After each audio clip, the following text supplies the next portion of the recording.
이 재건축, 재개발 같은 경우는 종전 토지, 대지 지분이죠. 그리고 종전 건물. 근데 이거에 대한 이 감정가 곱하기 비례율이죠. 사실은 이제 이 비례율 같은 경우는 기본적으로 우리가 이제 재건축 재개발을 할 때는 이런 것들을 알고 있어야 돼요. 종전 건물, 종전 토지, 종전 건물. 그러니까 아파트 같은 경우는 종전 토지에 대한 지분하고 건물, 예를 들어서 뭐 내가 가지고 있던 게 505호다. 그럼 505호에 대한 건물의 가치를 평가한 감정가에 거기다가 비례율. 이 비례율은 재건축과 재개발이 사업이 완성이 됐을 때에 그 수익률이 발생하는 거거든요.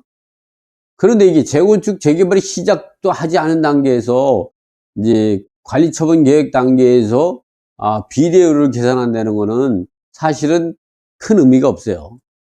그래서 그거는 지금 이야기는 예상 비례율로 해가지고 이 예상 비례율은 보통 95에서 105로 가는데 제일 많은 게 98에서 뭐 102 뭐 이렇게 되죠. 그리고 이 사이가 95에서 비례율은 보통 95에서 96, 96 해가지고 96, 97, 98, 99, 100, 101, 102, 103, 104, 105 이 상태에서 제일 많은데 이 중에서 가장 많은 것은 98%, 뭐 99%, 101%. 근데 비례율이 낮으면 지분 비율이 작은 사람한테 유리하고 비례율이 크면 지분이 큰 사람이 지분을 작은 것을 뺏어가는 그런 형식이거든요. 그래서 대부분이 재건축 재개발하면 비례율이 95에서 98 요 정도 사이에서 진행되죠. 근데 요거는 예상 비례율이기 때문에 나중에 사업이 완성이 되면 그 확정된 비례율 갖고 하기 때문에 이런 예상 비례율은 큰 의미가 없습니다. 그래서 우리가 볼 때는 어차피 요걸 종전자산의 권리가액이라고 하거든요. 이 권리가액. 이 종전자산의 권리가액은 이렇게 종전 대지와 종전 건물을 평가한 금액에서 예상 비례율을 곱해서 나오는 건데, 우리가 쉽게 할 때는 뭐 그냥 종전 감정가라고 생각해도 그렇게 차이가 없죠. 그리고 여기서 신축 아파트 감정 평가 금액 곱하기 비례율이 되죠. 요 비례율은 뭐 이거랑 똑같은 비례율 적용이 되는 거죠. 105에서 이제 보통 95 정도가 되는 거죠. 요 차익이 이것이 크다. 그러면 청산금을 받게 되는 거고요. 현금으로 돌려받는 거죠. 차액을 현금으로 받는 것이죠. 그런데 이제 예를 들어서 이것이 크다. 이 종우자산, 신축 건물이 내가 새로 종전 건물 가지고 헐고 새로운 이제 건물을 분양을 받았을 때 이 분양받는 권리가액이 크다 하면 추가 부담금을 이제 받게 되는 거죠. 추가 부담금을 납부하게 되는 거죠. 근데 우리가 알아야 될 게 종전자산의 권리가액보다 새로 짓는 아파트의 권리가액이 큰 경우가 상당히 많죠. 물론 내가 가지고 있던 아파트를 뭐 50평, 40평을 가지고 있다가 25평에서 35평형을 분양을 받는다면 청산금을 돌려받겠죠. 근데 이렇게 종전자산이 커서 하나의 분양권을 받고 나서 그리고 현금 청산금을 받게 되는 추가 남는 부분은 현금 청산금을 받게 되는 것도 청산금이요. 종전자산보다 신축 아파트의 권리가액이 커가지고 추가로 더 납부해야 되는 것을 갖다 추가 부담금, 분담금이라고 하는데 그거 납부하는 것도 청산금입니다. 그런데 그런 식으로 표현하면 이해가 어렵기 때문에 두 개 다 청산금이지만 범정용 청산금이지만 제가 표현하는 거는 청산금은 아파트 분양권을 받고 나서 현금으로 돌려받는 걸 청산금이라고 하고, 새 아파트 권리가액이 커서 추가로 납부하는 건 추가부담금이라고 표현하죠.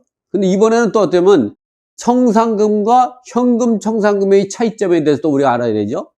청산금은 지금처럼 종전자산이 커서 현금으로 돌려받는 걸 청산금이라고 표현하고요. 현금 청산금은 뭐냐? 아예 분양을 신청을 하지 않아 가지고 종전자산의 대지 감정가, 건물의 감정가 곱하기 비례를 곱해서 현금으로 청산을 받는 것을 현금 청산금이라고 하죠. 그래서 우리가 이 청산금, 여기서 말하는 청산금은 일개 분양권 플러스 나머지는, 이거는 종전자산이 크니까 한 개의 새로 아파트 한 개 분양권을 받고도 돈이 남아요. 남는 거는 현금을 돌려받는 거를 우리가 했고, 아예 분양 신청을 아예 안 하고 종전자산의 가액을 현금으로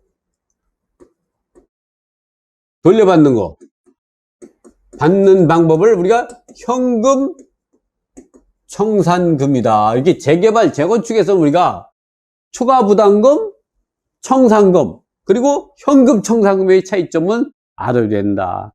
그러나 우리 분명히서는 이제 추가부담금도 청산금이에요. 법에서는 요 청산금도 청산금이고, 그러나 이제 여러분이 알기 쉽게 한개 분양권 청산금, 그리고 이제 종후 자산이 커서 현금을 더 납부하는 건 추가부담금. 여러분 이렇게 추가부담금, 이렇게 청산금, 그리고 현금 청산금은 아예 분양 신청을 하지 않아서 현금으로 돌려받는 걸 현금 청산금이다. 이번에는 내가 가지고 있던 아파트를 가지고 새 아파트를 받게 된다. 그러면 이건 1대1이죠. 1대1. 종전 거랑 신축이 똑같으니까. 이거는 종전자산의 권리가액하고 종후자산의 권리가액이 똑같으면 1대1로 받게 되는데, 이렇지 않고 이거보다 이것이 큰 경우가 상당히 많죠. 그렇다면 어떤 일이 발생하냐면 추가로 납부해야 되죠. 그래서 우리가 분양권을 경매로 재건축 분양권이라든가 재개발 분양권을 받게 되면 추가 부담금 발생하는 게 상당히 많이 발생하죠. 근데 추가 부담금 여기서 발생하는 게 뭐냐면, 제가 다시 정리해 드리면, 추가 부담금이 많게 되기 때문에 이렇게 종전 자산의 권리가액, 이 종전 자산의 권리가액은 내가 가지고 있던 아파트죠.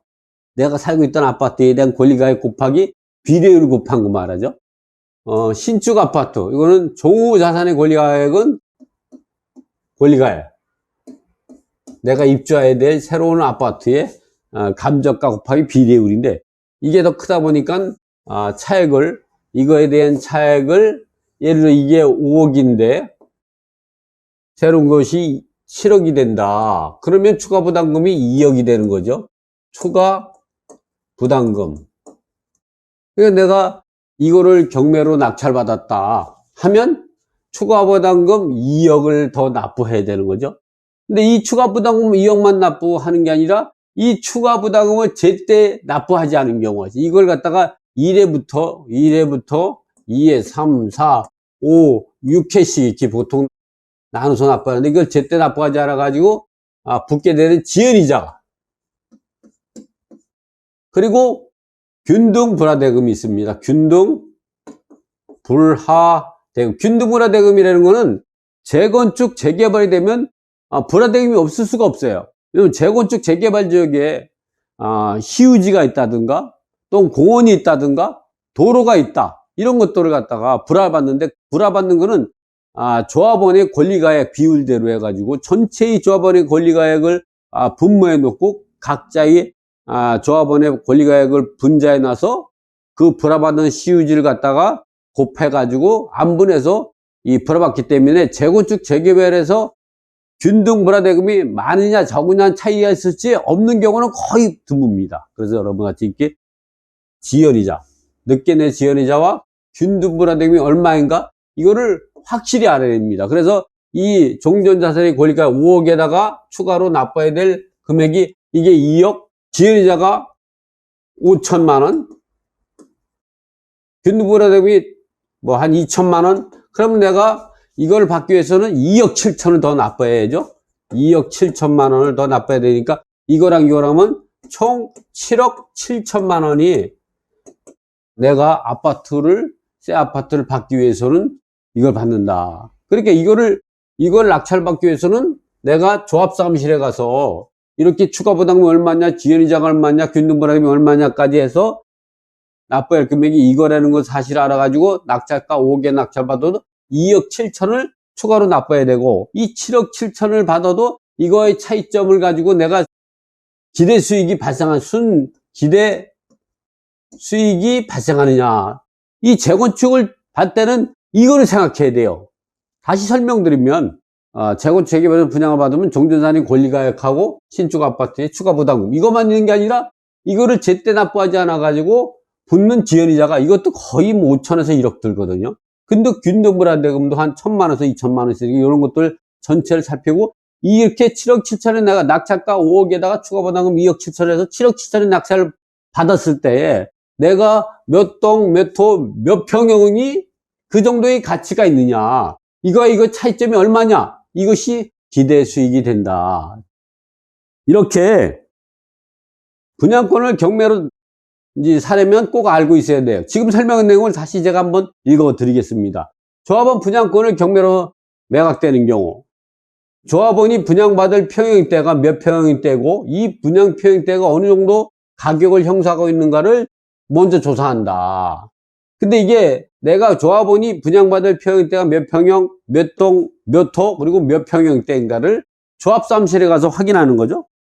이 내용을 먼저 입찰하기 전에 먼저 확인합니다. 그러면 조사하고, 그리고 조합원이 종전자산의 권리가액하고 신축 아파트의 차이점을 발생하는 청산금이죠. 이 청산금을 추가 부담금이 얼마이고, 그리고 이 조합원이 조합원이 추가 부담금 미납금액, 그리고 미납금에 대한 지연이자가 얼마에서 실제 내가 입주하기 위해서는 총 납부할 금액이 얼마인가를 알고 있습니다. 여기에서는 추가 부담금 미납금과 거기에 대한 지연이자, 그리고 균등불화대금도 포함이 돼. 균등불화대금, 이런 것들은 조합사무실에 가면 아주 정확하게 알 수 있습니다. 이렇게 조합원 분양권을 낙찰받아 완전히 소유권을 행사하려면 낙찰 금액 플러스 추가 부담금 미납금, 그리고 이에 따른 지연이자, 거기다가 또 균등불화대금이죠. 이것을 총 납부해야 된다. 이런 내용들은 우리가 계산하지 말고 조합사무실에 가면 일목요연하게 다 계산이 되어 있습니다. 확인하면 되고요. 그래서 우리가 내가 이거를 분양받으면 몇 동 몇 평형을 분양받게 되는지, 그래서 이게 얼마의 가치가 있는가, 그리고 내가 이걸 낙찰받고 해서 추가 부담금이 있는지 없는지를 확인하고 입찰하면 된다. 이번에 일반 분양권이 경매가 들어갔을 때는 어떻게 해결해야 되냐. 일반 분양권이 경매가 들어갔을 때에는,